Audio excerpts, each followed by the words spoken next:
di hadirat Tuhan. Izinkan saya untuk membacakan satu ayat firman Tuhan, Yesaya 1 ayat 18. Marilah baiklah kita berperkara firman Tuhan, sekalipun dosamu merah seperti kirmisi, akan menjadi putih seperti salju. Sekalipun berwarna merah seperti kain kesumba, akan menjadi putih seperti bulu domba.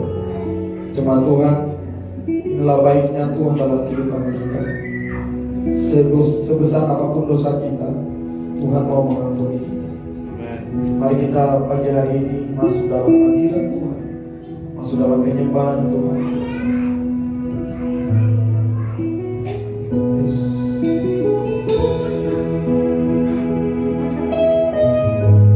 Sejauh timur dari barat, Dia yang membuat dosa. Terima kasih Tuhan. Terima kasih Yesus.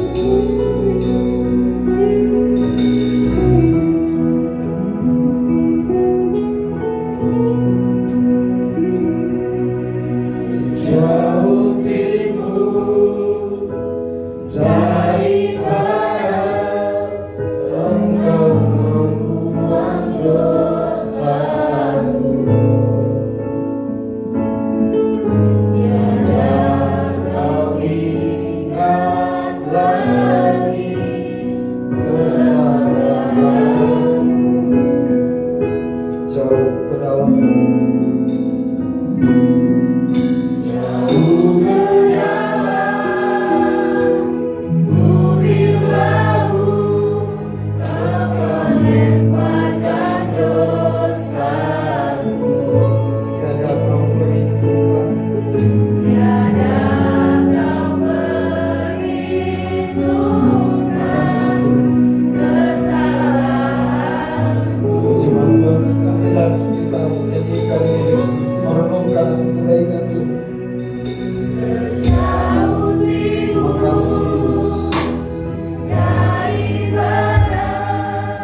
makasih karena Engkau mengampuni kami.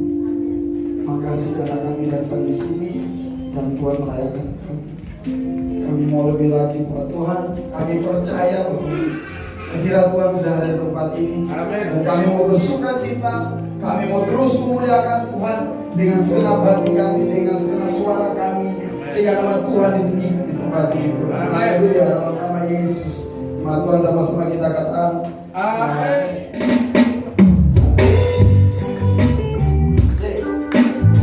Kita bernyanyi buat Tuhan. Haleluya. Seperti yang memerintah.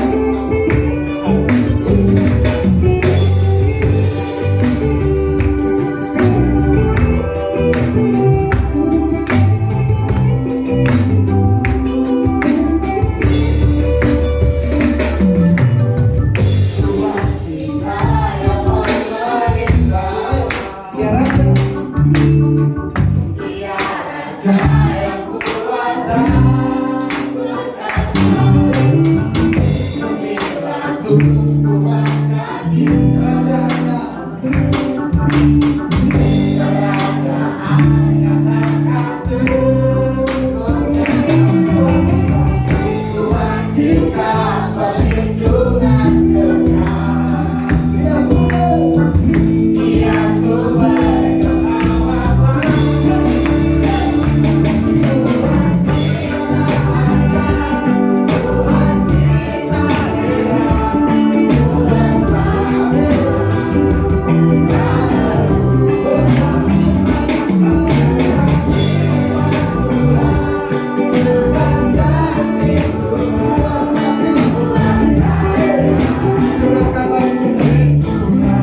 aku memberi hati mengampuni ketika hidupku telah dihakimi. Ajarku memberi hati mengasihi.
Karena kami menyadari bahwa kami masih menginjak tanah, kami masih hidup di dalam peraturan budaya manusia.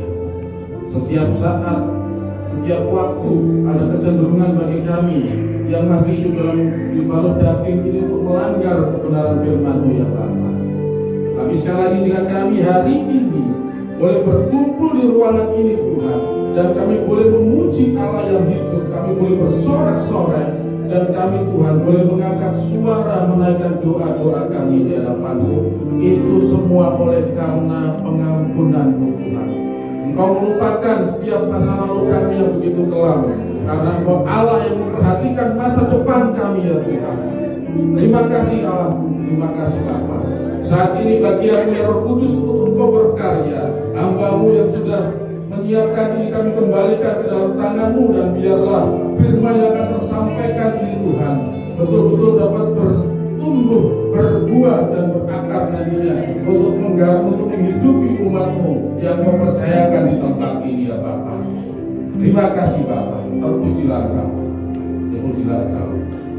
Terima kasih Tuhan, kami siap mendengarkan firman-Mu, dan Roh Kudus berkarya di dalam nama Tuhan Yesus. Kami siap belajar firman. Haleluya. Amin. Shalom Bapak Ibu. Selamat pagi. Masih tetap ada sukacita? Amin. Luar biasa. Terima kasih teman-teman untuk pujian hari ini. Saya merasa sih pujiannya kurang hari ini. Nggak tahu Bapak Ibu ya. Ketika pujian yang kedua berlari tadi, itu kayaknya perlu tambah lagi gitu. Jadi Ini jiwa mudanya ini masih muda sih. Kayak ingin lagi gitu. Bentar, kalau ini kayaknya terlalu tes ya. Pagi hari ini seperti yang kami informasikan Bapak Ibu bahwa kita ibadah raya, karena nanti kedepannya setiap minggu ketiga kita akan buat ibadah secara spesial, bisa diskusi ya, nanti bisa ibadah dengan doa-doa profetik, mungkin doa untuk khusus suku tertentu, terus kita memakai budaya suku itu, apa yang ada. Nanti kita akan berkreasi supaya minggu ketiga ini juga ada kesan bagi kita sendiri. Ya, siap ya untuk membagikan ide-ide ya.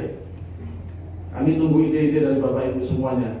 Jangan hanya kami, Pak Ruben ya, yang buat ide, nanti kami nggak bisa ide. Tapi kami rindukan juga nanti ide-ide juga dari Bapak Ibu semuanya. Kemarin waktu kita diskusi ada yang nyelentur nih, berarti boleh ke pantai? Boleh. Ya, minggu ketiga kita ibadah khusus di Padang, di pantai, silakan. Ibadah di perumahan hijau di Koya sana, apa itu? Pemancingan, boleh. Ya. Yang penting kan asal ada dana, betul? Kan kembali ke sana Bapak Ibu. Ya, boleh apa yang nggak boleh gitu, bersekutu sama Tuhan di mana aja Tuhan hadir kok. Nggak selalu di ruangan ini gitu loh. Nah, pada pagi hari ini saya akan menyampaikan suatu pertanyaan kepada kita Bapak Ibu sehubungan dengan apa yang akan kita bahas. Hanya sebentar aja nanti menyampaikannya. Ada statement seperti ini: orang yang taat dan melakukan firman Tuhan dengan benar terbebas dari masalah. Jawabannya benar atau salah? Atau ya. Orang yang taat dan melakukan firman Tuhan dengan benar terbebas dari masalah. Jawabannya benar atau salah? Salah. Tidak benar, betul berarti ya. Tidak benar berarti salah jawabannya. Iya, karena apa? Di Alkitab juga tertulis orang yang melakukan kebenaran firman Tuhan, melakukan Taurat dari muda sampai usianya menjelang kusur, itu juga memiliki masalah. Ya, Zakaria di sini. Pada zaman Herodes Raja Yudea adalah seorang imam yang bernama Zakaria dari rombongan Abia. Istrinya juga berasal dari keturunan Harun, namanya Elisabeth. Keduanya adalah benar di hadapan Allah. Allah menyaksikan sendiri kehidupan keluarga ini. Keduanya adalah benar di hadapan Allah dan hidup menurut segala perintah dan ketetapan Tuhan dengan tidak bercacat. Tetapi mereka juga memiliki permasalahan di dalam keluarga. Apa masalah mereka? Mandul. Mereka tidak memiliki anak.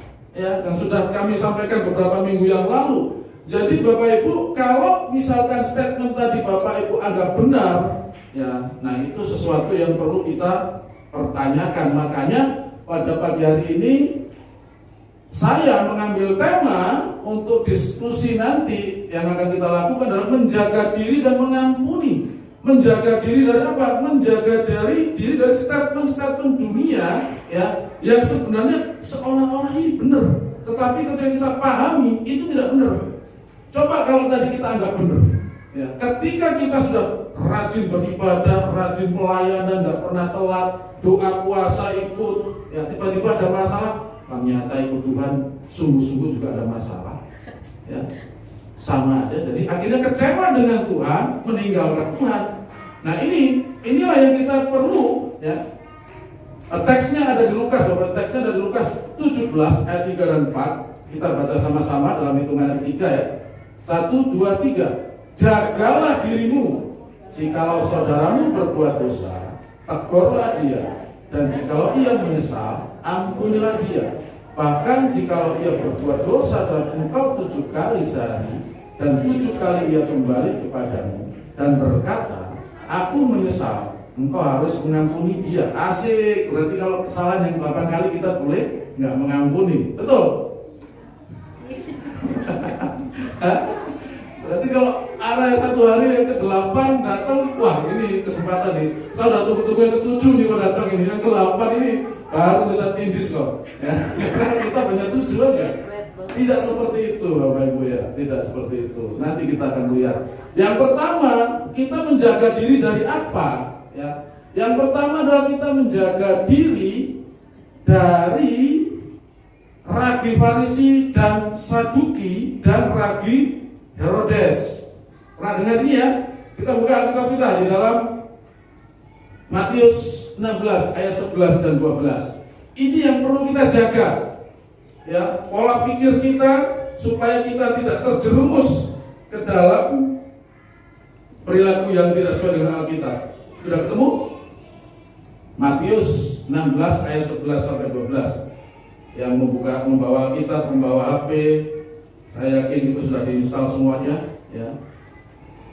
Nah, ketemu dalam hitungan ketiga kita baca sama-sama 1, 2, 3. Bagaimana mungkin kamu tidak mengerti bahwa bukan roti yang kumaksudkan? Aku berkata kepadamu, waspadalah terhadap ragi orang Farisi dan Saduki.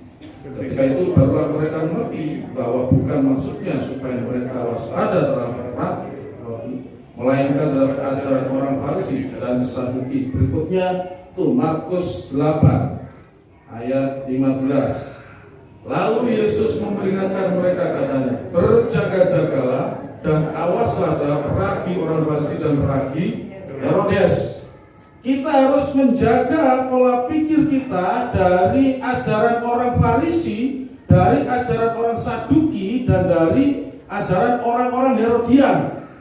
Orang Farisi, Bapak Ibu, apa yang harus kita jaga di situ? Orang Farisi adalah orang yang cenderung mengaktifkan firman Tuhan dengan adat istiadat, menafsirkan firman Tuhan, menafsirkan perintah para nabi itu dengan adat istiadat yang ada. Contohnya adalah membasuh tangan sebelum makan. Kalau itu belum dilakukan, itu berdosa.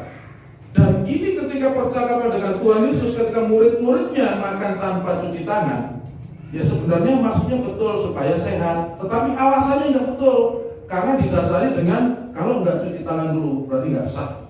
Tapi kan sudah kenyang makan, apa boleh buat?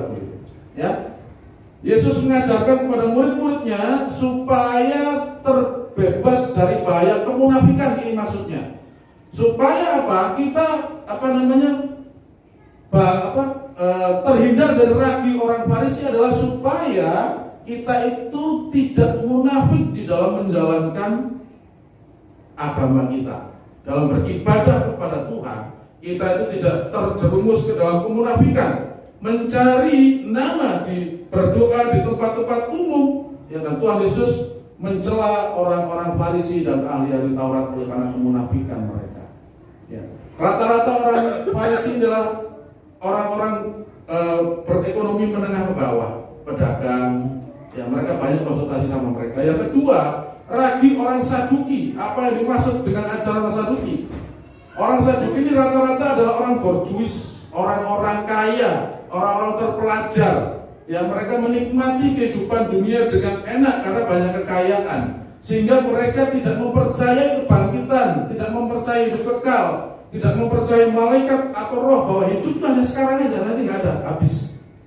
Yesus mengajarkan kepada murid-murid agar tidak skeptis, artinya tidak ragu, ya, ragu-ragu kepada firman Tuhan, terhadap isi Alkitab. Jadi yang diajarkan kepada Tuhan supaya kita belajar tidak terpengaruh oleh ragi Saduki adalah supaya kita tidak meragukan firman Tuhan. Ya, orang Saduki tidak mempercayai kebangkitan, tidak mempercayai malaikat. Makanya ketika di sidangnya Paulus, ketika Paulus disidang, ya, antara ada orang Saduki dan orang Farisi yang datang, Paulus cerdik. Dia langsung mengangkat tentang kebangkitan, enggak jadi sidang.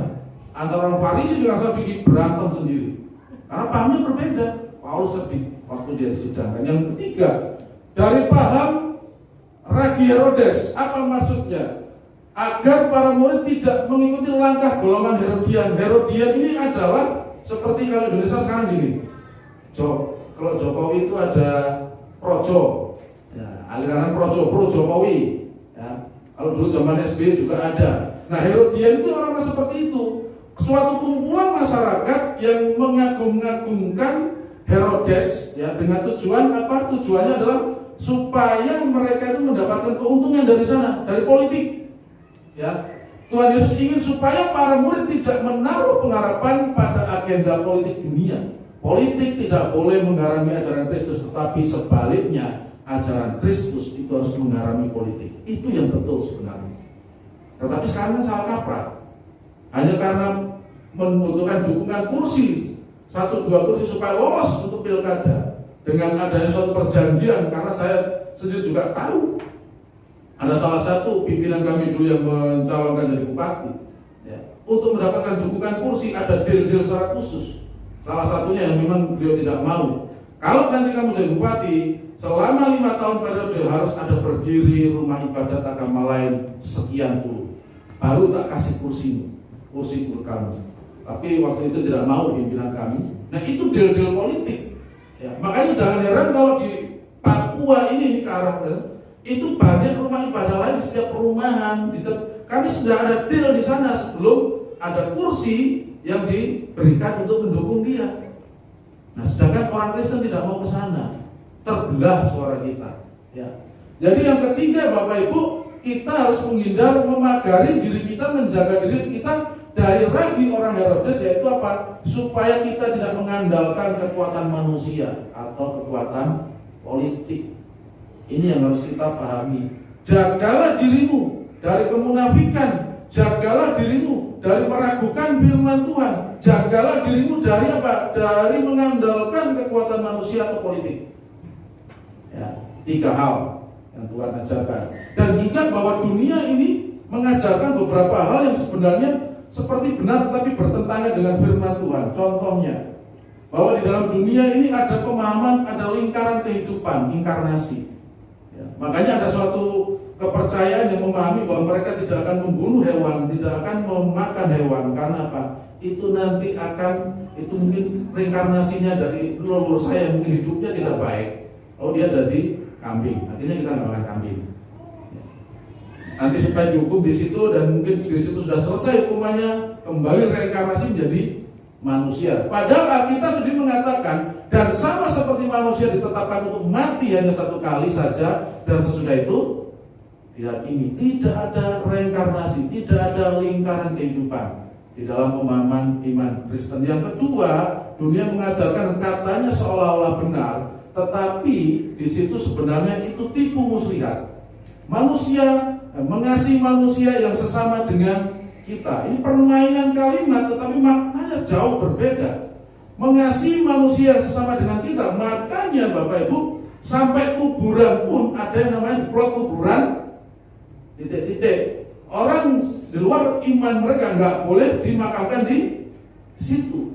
Mengasihi sesama kita, mengasihi manusia yang mengasihi yang sesama dengan kita. Nah, Alkitab mengajarkan hukum yang kedua, yaitu, dan hukum yang kedua yang sama dengan itu ialah kasihlah sesamamu manusia. Kemarin sudah saya ajarkan tentang ilustrasi daripada Tuhan Yesus, orang Samaria yang baik hati.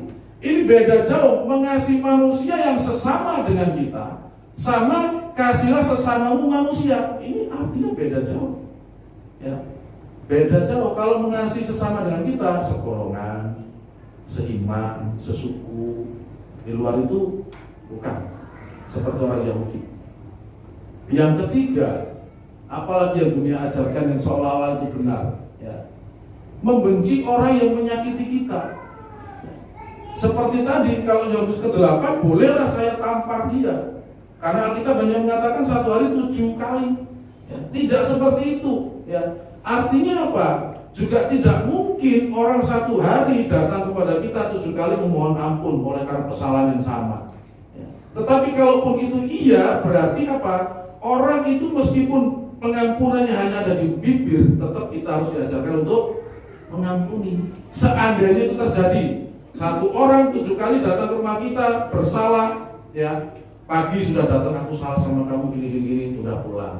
Kita dengar lagi, gosip di sumbernya ini, datang lagi orang yang sama. Itu menjengkelkan nggak, Bapak Ibu? Pasti dalam pikiran ini kok sebenarnya permohonan ampunmu yang pertama tadi betul nggak gitu? Tetapi Alkitab katakan apa? Ampuni. Ya. Tetapi Tetapi kepada kamu yang mendengarkan aku, ini A-nya ini besar nih Tuhan Yesus nih. Aku berkata, kasihlah musuhmu, berbuatlah baik kepada orang yang membenci kamu, mintalah berkat bagi orang yang mengutuk kamu, berdoalah bagi orang yang mencaci kamu. Orang yang menyakiti kita itu cenderung adalah orang yang membuat kita tidak nyaman, membuat kita cenderung orang yang kita itu kecewa. Tetapi Tuhan ajarkan supaya kita mengampuni, bukan hanya itu saja, supaya kita berbuat baik. Mengampuni dengan berbuat baik beda. Mengampuni kita bisa mengucapkan, oke, aku mengampuni kamu. Tetapi berbuat baik itu tindakan. Bagaimana ketika orang yang menyakiti kita itu membutuhkan pertolongan, kita tanggap kepada orang itu untuk berbuat baik, ya. Dan kita juga diminta oleh Tuhan untuk supaya apa? Tidak mengutuk tapi minta berkat kepada orang itu. Ini yang pertama yang harus kita lakukan adalah menjaga diri, dan kedua adalah mengampuni. Pertanyaan besar bagi kita, mengapa Tuhan Yesus mengajarkan ini? Mengapa Tuhan mengajarkan kepada kita untuk mengampuni? Sedangkan Taurat itu hukumnya mata ganti mata, gigi ganti gigi, nyawa ganti nyawa, kaki patah ganti kaki patah, kan begitu. Tetapi Tuhan mengajarkan sesuatu yang lain, supaya orang yang menyakiti kita itu supaya kita ampuni. Mengapa? Ada suatu pertanyaan dan juga ada suatu jawaban. Jawabannya Bapak Ibu ada dalam Kisah Para Rasul 1 ayat 1 di sini seperti ini. Hai Theophilus, dalam bukuku yang pertama aku menulis tentang segala sesuatu yang dikerjakan dan diajarkan Yesus. Ada dua kalimat yang di situ saya tebelin, yang dikerjakan dan diajarkan. Ternyata Tuhan Yesus menyuruh kita mengampuni. Dia sudah mempraktekkan terlebih dahulu, dia sudah mengerjakan terlebih dahulu, baru setelah itu dia ajarkan. Kebanyakan kita adalah teori dulu, kita uji kepada tikus. Kalau ilmuwan kan begitu. Diuji sama tikus dulu. Oke, teori itu diuji sama tikus. Tuhan Yesus ketika mengajarkan pengampunan, dia kerjakan dulu. Setelah dia kerjakan, baru setelah itu dia ajarkan. Artinya dia sudah buktikan itu. Apa contoh buktinya? Di dalam Yohanes, Bapak Ibu, ketika terjadi perdebatan antara keturunan Abraham, di dalam Yohanes 8 ayat 58 Tuhan katakan, kata Yesus kepada mereka, aku berkata kepadamu, sesungguhnya sebelum Abraham jadi, aku telah ada. Respon yang dilakukan oleh orang Yahudi luar biasa, di luar daripada apa yang terpikirkan oleh kita. Ya. Apa responnya di sini? Responnya yang pertama adalah Yesus itu dikatakan oleh orang Yahudi itu orang kafir dan orang gila. Yohanes 8:48. Orang Yahudi menjawab, Yesus, bukankah benar kalau kami katakan bahwa engkau orang Samaria dan kerasukan setan? Orang Samaria, sekali lagi, keturunan campuran antara Yahudi dan orang asing, dan mereka tidak mau mengakui sebagai keturunan orang Yahudi, makanya mereka anggap sebagai orang kafir. Ya. Ketika Yesus mengatakan itu, terjadi suatu diskusi. Tuhan Yesus dipersekusi di situ. Ya, Tuhan Yesus dibully. Ya, dikatakan bahwa engkau ini adalah orang Samaria, bahwa jelas-jelas Tuhan ini keturunan orang Yahudi dari suku Yehuda, ya, bapak ibunya orang Yehuda, ya, keturunan Daud, ya, dan kerasukan setan. Dikatakan gila. Kalau orang kerasukan setan kan orang nggak normal, orang nggak waras. Yang kedua, respon dari orang Yahudi apa? Dikatakan dia anak haram. Oh, ini yang justru ungkit-ungkit masa lalu dia 33 tahun yang lalu. 30 tahun yang lalu kejadiannya masih diungkit oleh orang Yahudi. Apa? Kamu mengerjakan pekerjaan bapakmu sendiri. Jawab mereka, ini jawab orang Yahudi. Kami tidak dilahirkan dari zina. Bapak kami satu, yaitu Allah. Rumor tentang Yesus, tentang Maria mengandung di luar nikah, itu masih dipegang turun-temurun oleh orang Yahudi. Ketika Tuhan Yesus lahir, ketika Maria mengandung, itu kan 30 tahun mundur. Tuhan Yesus waktu itu masuk dalam pelayanan usia 30 tahun dan 3,5 tahun diperkirakan melayani. Artinya apa? imam-imam orang Yahudi pada waktu itu memahami rumor dari mulut ke mulut. Oh, ini anak haram, ini anak haram, lahir di luar pernikahan, lahir di luar ini. Ya. Nah, kira-kira ketika kita debat seperti itu, terus disinggung jawabannya pribadi kita yang diserang Bapak Ibu, bagaimana respon kita? Jengkel nggak gitu? Loh, ayo kalau kita diskusi tapi jangan nyerang pribadi, kan begitu? Iya loh. Kalau kita mau diskusi masalah tentang keturunan Abraham, ayo, gitu. Tapi kok jangan nyerang pribadi. Misalkan seperti itu. Bisa juga ketika Tuhan dikatakan anak haram, tidak berangkat dari zina, loh, dia bisa meninggalkan. Aku ini sudah reinkarnasi dari Allah menjadi manusia. Sudah tak bela-belain 30 tahun aku ini bertahan supaya sesuai dengan adat orang Yahudi aku bisa melayani. Aku melayani kok katakan aku anak haram. Pulang aja, jangan disalib. Misalkan, gak usah aku mati juga salib, aku kembali ke surga. Keselamatan ada. Apa yang dialami oleh Tuhan? Ketika dia mau dilempari, dia menghilang dan dia melanjutkan pelayanannya. Tidak diambil hati, Bapak. Tidak diambil hati apa yang dia alami. Bahkan saya terberkati ketika ada statement, saya sering baca tapi tidak ada kepikiran di sana. Bunda Siska ketika kami telepon seperti ini. Ketika Tuhan Yesus mau meninggal, ya, sudah nggak bisa apa-apa secara fisik. Ya. Dengan orang-orang yang yang menyiksa dia, yang meludahi dia semalaman, yang menutup mata kepala dia, yang nempeleng, ya, yang nampar Tuhan, ya. Orang yang menyalibkan dia, orang yang mengejek ketika dia sekarat di atas kayu salib. Apa yang terucap dari mulut Tuhan Yesus?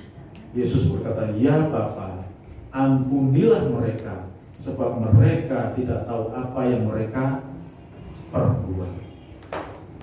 Tuhan Yesus sudah memberikan suatu teladan di dalam kehidupan dia untuk melepaskan pengampunan. Makanya dia kerjakan dan dipraktekkan. Nah, sekarang tinggal kita yang mengimani bahwa Yesus Tuhan. Mau nggak kita mengerjakan dan mempraktekkan apa yang Tuhan ajarkan? Ya, melalui kesempatan hari ini kita akan mendiskusikan seputaran tentang menjaga diri dan mengampuni. Kami sudah membagi 3 kelompok, Bapak Ibu nanti bisa diatur duduknya. Kita bebas. Kalau luar kosong bisa di luar, tapi lain harus minggu ya. Mungkin ada di belakang sana, di tengah sini sama di sini bisa. Kursi bisa kita rubah. Kita fleksibel. Ada nanti tim PW, ya, kita grup pertama tim worship, present worship, nanti ada dengan kakak Ruben, mungkin bisa di sini kan, ya, di depan sini. Tolong diskusikan dengan apa yang sudah kita sampaikan tadi. Sekiranya kita sudah melayani dengan hebat, tetapi kita masih ada sakit hati dengan seseorang, bereskan. Itu tidak berkenan pelayanan, karena kau masih menyimpan sakit hati. Ya. Mungkin masih sudah pelayanan, main musik bagus, sudah worship itu, tetapi masih ragu dengan firman Tuhan. Selesaikan diskusi. Nanti kelompok yang kedua adalah kelompok kaum pria. Kaum pria nanti dengan Bapak Reli yang tadi worship leader. Mau di mana Pak tempatnya Pak? Di tengah. Oke. Berarti kelompok yang ketiga nanti kaum wanita nanti dengan Bunda Siska ada di belakang sana. Dekat-dekat makanan. Oh bahaya ini. Ujung sana ya. Baik. Silakan Bapak Ibu bisa langsung gabung sesuai dengan ini. Kaum pria, saya sebut kaum pria itu adalah ya yang laki-laki, yang pria yang tidak terlibat dalam pelayanan musik, tetapi jenis kelaminnya pria, gitu ya. Makanya nggak sebut sama bapak-bapak. Nanti kalau bapak bingung, aku yang belum nikah di mana aku ya? Tidak. Jadi ada kaum pria, kaum wanita dan tim PW. Silakan.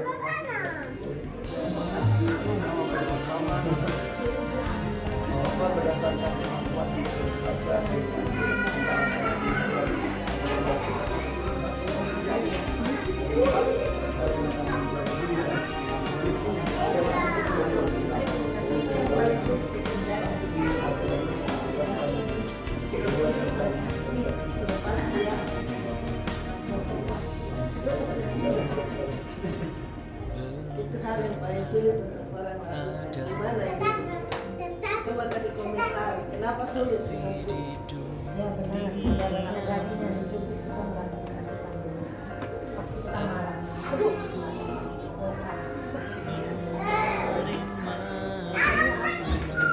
Silakan dimulai. Alasan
Ibu, Roma 12 ayat 9. Jadi, akulah yang akan menuntut pembalasan.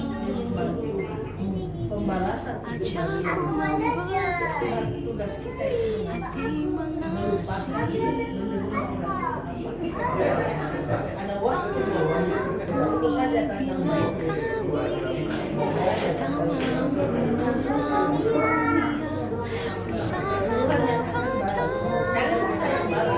kita balas urusan yang Kurang ya Bapak Ibu ya? Yang ngatur waktu gembala, susah lagi murah hati, jadi sudah lebih gitu tadi. Kalau yang ngatur waktu orang yang administrasi habis tet, ya udah tet gitu. Jadi ya puji Tuhan, saya melihat dari ujung sana kaum wanita, dari sini kaum pria, di sini tim PW semuanya hidup, semuanya menyampaikan sesuatu. Saya harap ada dampak ya. Kalau misalkan belum selesai di dalam diskusi saat ini, bisa dilanjutkan via Japri, WA juga bisa, telepon bisa ya, ke kami pelayan Tuhan, ke pemimpin-pemimpin di kelompok tadi itu. Nomornya ada di grup semua ya. Bang Ruben nomornya ada di grup, Bang Reli ada di grup, Bunda Siska tidak ada di grup. nggak tahu.